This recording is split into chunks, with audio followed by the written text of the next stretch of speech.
Hey everyone, this is Prince Watercress, and welcome back to Let's Play Secret of Evermore. In the last video, we made it to Ebon Keep, and we found out there were still a few people living there, and that something's not right about the Queen's moving everyone to Ivor Tower and relocating the entire town.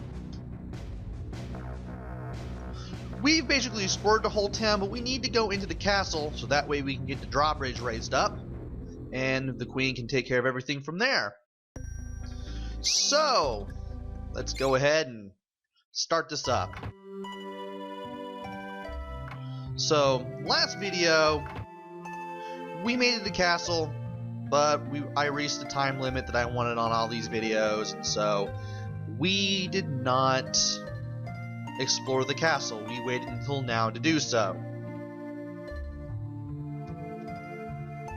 Now, believe it or not, there are two ways to get into the castle. I'm going to be doing the honest method of doing it. By the way, this field outside the castle has some rats you can beat up. The doors on the sides basically just take you through this little dark passage. It just loops around itself, and you can use it to power up your offensive spells and your weapons if you so wish. Assuming you can hit the rats with your weapon, of course. But to the north here is the entrance of the castle. Now, we're doing this the honest way. Believe it or not, when you make it to Ebon Keep, instead of going to the castle, if you go back through the dark forest and make your way all the way back to the chessboard, the drawbridge for Ebon Keep, the one on the right, will be up, while the one for Ivor Tower will be down. So you can basically just cheat your way through the battle that we're about to have. But first, nope. Don't want to go through there. Yeah, that side path, that's the dark passage I was talking about. It also takes you into here too. This is the place I wanted to go. Some more brimstone, 3 feathers, and some more acorn. And the dog managed to get me a item drop that I can't use. Awesome. At least I managed to hit that rat with the bronze spear, which I'm going to use for this battle. And I'm not going to change the party AI for this battle, because you're about to find out why.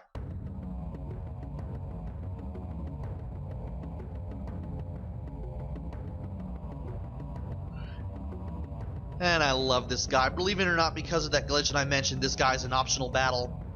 This is the Verminator. He stands on top of a pile of crates, and he shoots alchemy spells at you. His defenses are non-existent. And he casts spells like explosion, and they can really hurt if you're not careful.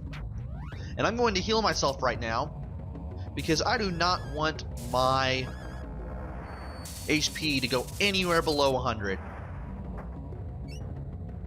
That would be terrible. This guy's going to be casting a lot of alchemy, and you know what? I think it's better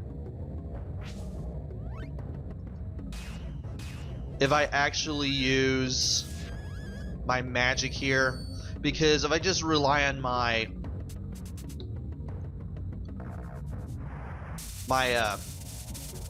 throwing of the spear, it's not really going to do much.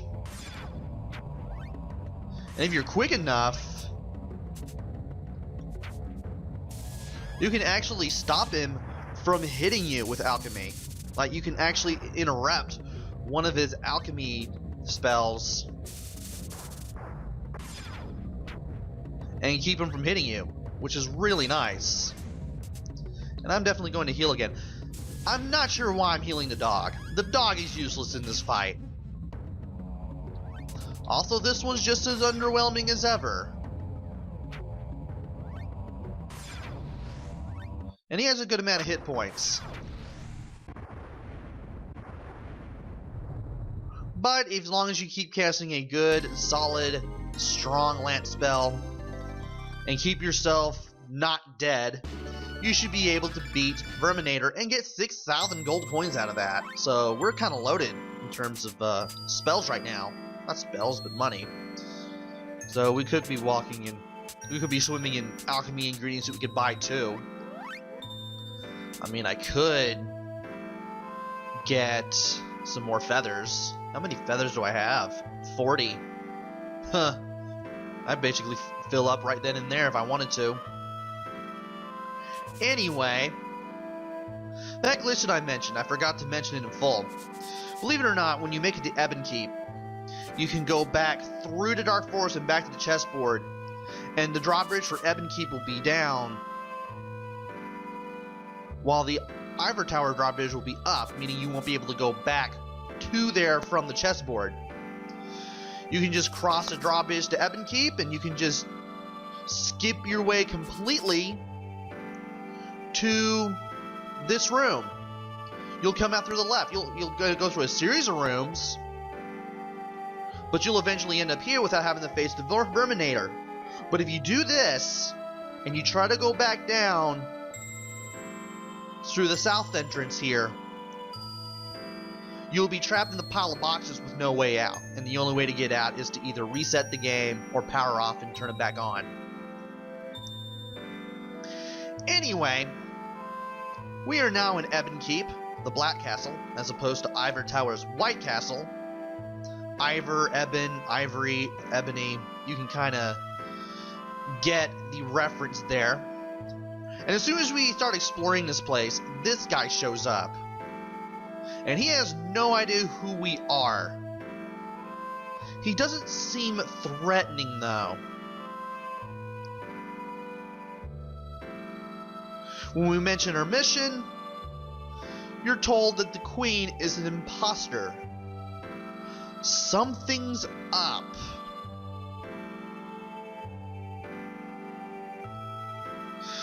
Tigger then asks you to follow him up these stairs.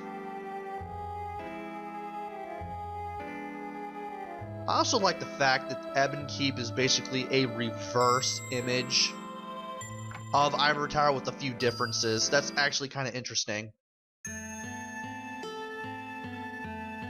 And yeah, this place is rather dirty. You can see quite a bit of debris and dirt everywhere.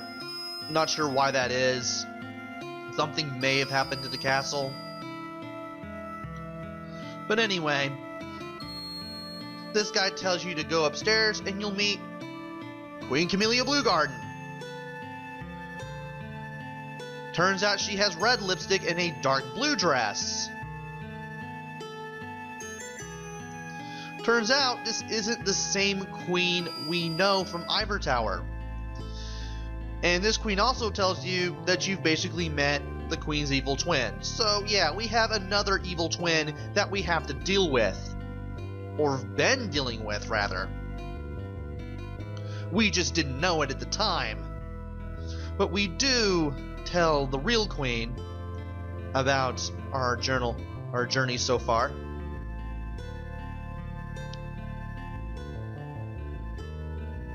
We tell her that we've met the others.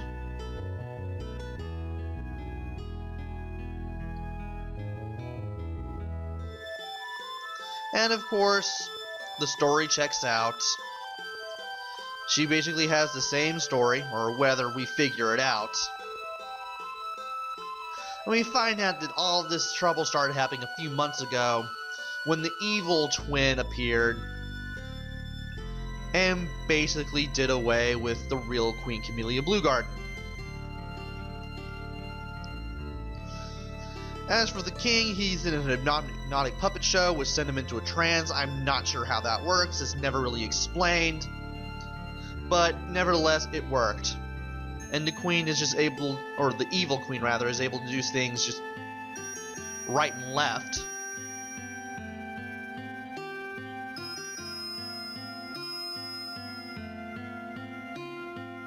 And then we mentioned what the fake queen wanted us to do. Because if the fake queen gets in here, with or without her help, she's going to just basically destroy the town and probably everyone else remaining in it.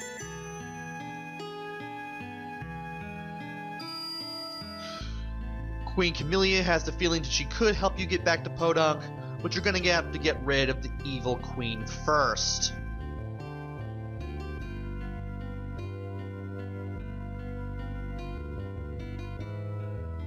So now we have to head back to Ivor Tower before the drawbridge, not the drawbridge, before the queen can head down here.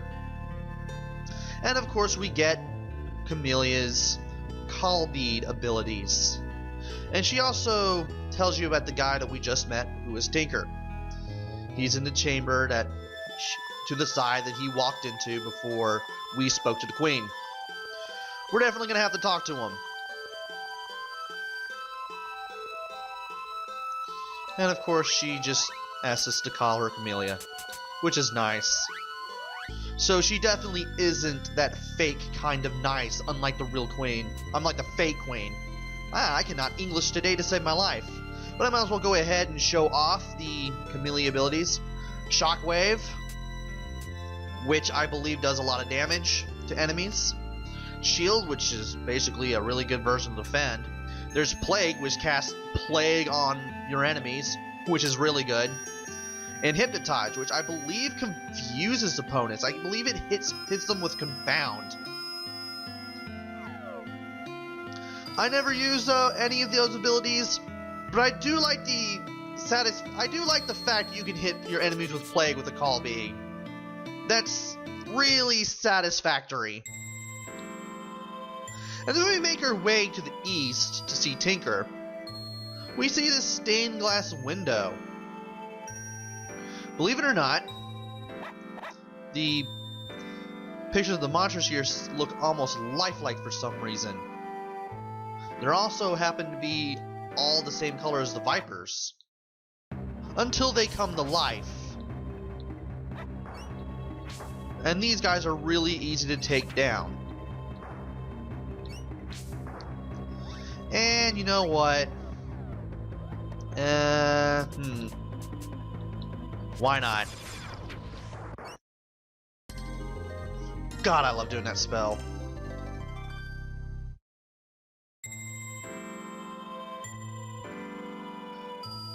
Really, game?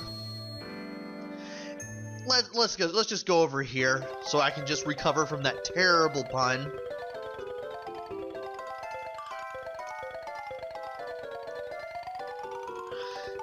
And as soon as we meet Tinker, he explains these evil stained glass pictures away as a security measure.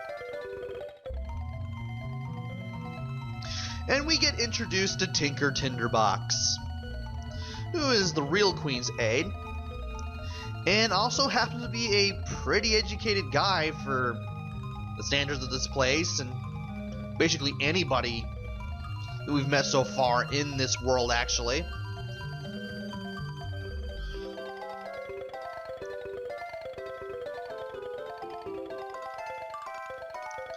Tinker basically comes up with a battle plan as soon as we talk to him.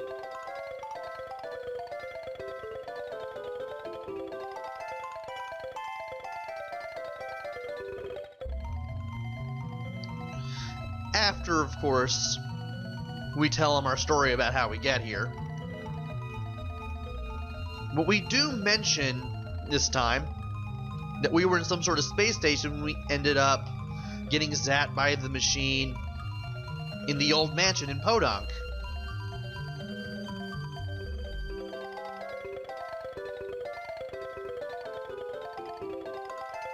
This comes into play because Tinker seems to know of this place. So, not only does this guy know about mechanics and whatnot, but he also knows about science and astronomy.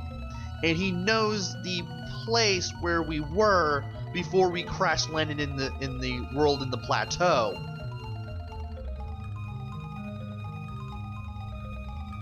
We will be able to get there, but we have to deal with the evil queen first.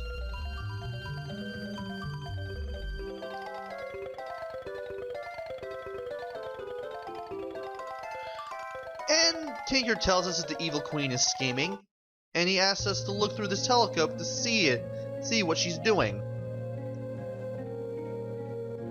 And I don't know how you hear people through a telescope. How does this even work? Unless Tinker has created some sort of invention that's never explained, I don't know, but the evil queen talks to Aronio again,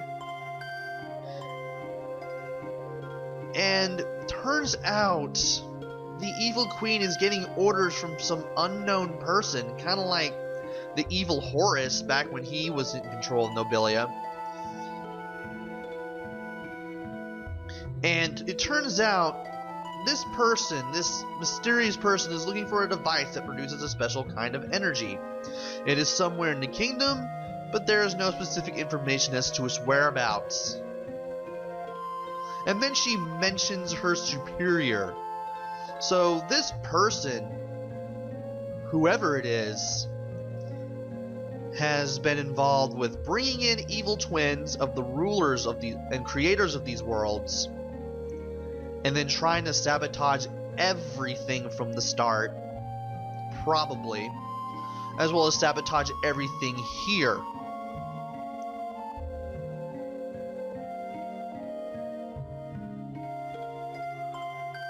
And now this person wants this energy source, even if the kingdom has to be torn apart.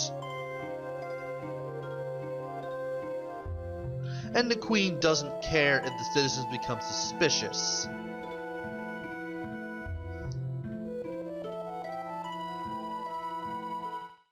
Remember this energy device for later, because if I remember correctly, this is a reference to the energy core we passed by on our way to the Dark Forest, and she's probably looking for that, but we can't reach it, she can't reach it. There's got to be a means of reaching it somehow. We'll probably find out soon enough. Anyway, after spying on the evil queen with an audio-visual telescope that should not be existent at this time period that this world is in, we learn that the drawbridge for Ebon Keep is going to be down, and the Ivory Tower drawbridge is going to be up. As a matter of fact, crossing the chessboard would not be a good idea, because at this point, you won't be able to return from Ivory Tower to Ivory Tower from there. So we're going to have to go north and visit Tinker's brother Gomi. Go through the dungeon, to the sewer, and then out. That block passage to the north will take us to where Gomi is, and we can clear that passage with the axe in the treasure chest. So we finally have the axe for this area of the game. And I'm going to stock up on iron. And actually not quite yet. We need to do some exploring here. Believe it or not, don't know why that's there, but if you go here and look at this bookshelf and press B, you will get the slow burn formula. I never use this spell. It's quite good, probably quite good if you level it up. It gradually drains the target's HP whenever it's casted. I never use it. You can if you want. It may be insanely powerful if you get it up quite a bit. And it's 1 part iron and 1 part brimstone. But there's more than that and the axe. You can actually pick up this book. You can figure this out because the dog sniffs it. Press B at the book and you will learn the explosion formula at long last. Casted by Bad Boy and the Verminator. 2 parts ethanol, 1 part ash. In case you don't have the axe, you can also use this to destroy the barriers as well. I'm not going to use it, because you're always going to have access to the axe from Gothica no matter what. And now let's finally get the Night Basher, which is apparently green when we pick it up, but gold when we equip it. I forgot to show off the weapons for Gothica, the descriptions for them anyway. For the Crusader Sword, born of fire and hand-honed for a knight. Night Basher, pulverize your enemies with its antique armor splitter. And for spears, strong enough for a knight, but you'll like it too.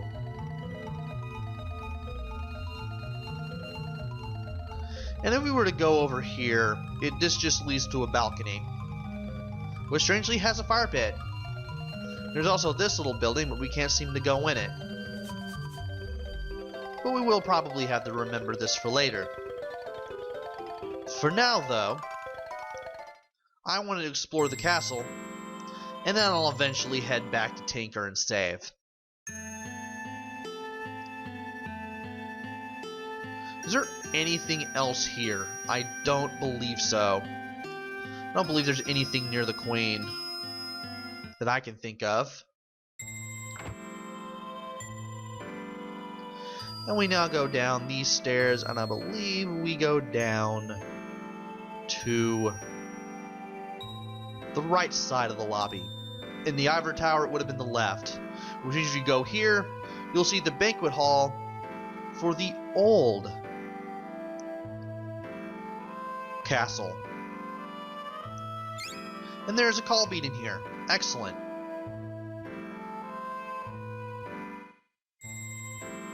And we also get to go into this room. I do like the fact that somehow the axe is gold. Also, you still can't strike the walls here for some reason. I'm still going to stick with the bronze spear because I'm not really going to have any time to level up the weapons. Not at this rate. And there is a boy here. And a mosquito for some reason. I'm going to kill it with lance. This is Neris, the smartest boy in Ebon Keep. If you can guess the marble in his hand, he'll give you something. I believe if he's a boy, you guess the lower number, and if he's an adult, because he can actually change his age randomly at will for some reason because of a experiment that he's doing, a little alchemy formula for aging and de-aging. If he's an adult, you pick the higher number. I'm gonna pick the lower number, and it usually works. Sometimes it doesn't. If it doesn't, just leave the room, go back and try again. For guessing correctly, you get Super Heal, which restores both the HP of the boy and the dog to full, regardless of the level. Good to have on standby. 2 parts ethanol, 1 part acorn. I've never used it, though I might use it to the end of the game. Okay, so I'm not going to level up heal any more than I probably already have.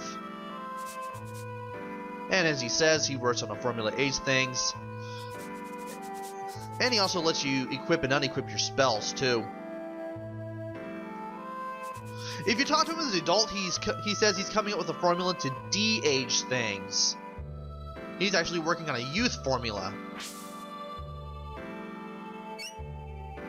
The fact that he's able to do it is pretty awesome.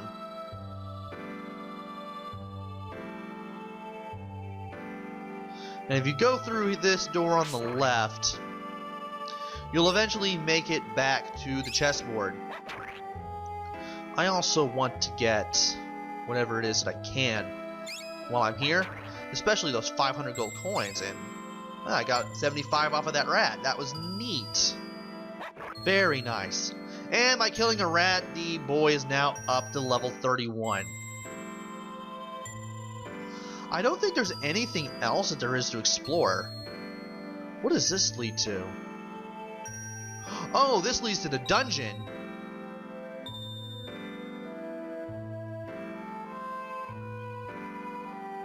Okay. And as soon as you enter the castle again, the music will loop again. And thankfully we can now come and go around here as we please because we've already beaten the Verminator. And how do I want to save? I could go to Tinker, I could go to Cecil. I'm closer to the castle. I might as well just go ahead and talk to Tinker, and then we can finally save our game. Because next time, we're going to head to Ivor Tower again. And we're going to have to do it by stealth. We can't just waltz in there like we could normally. Because the chessboard entrance is going to be unavailable to us. There's Tinker. Let's go ahead and save the game.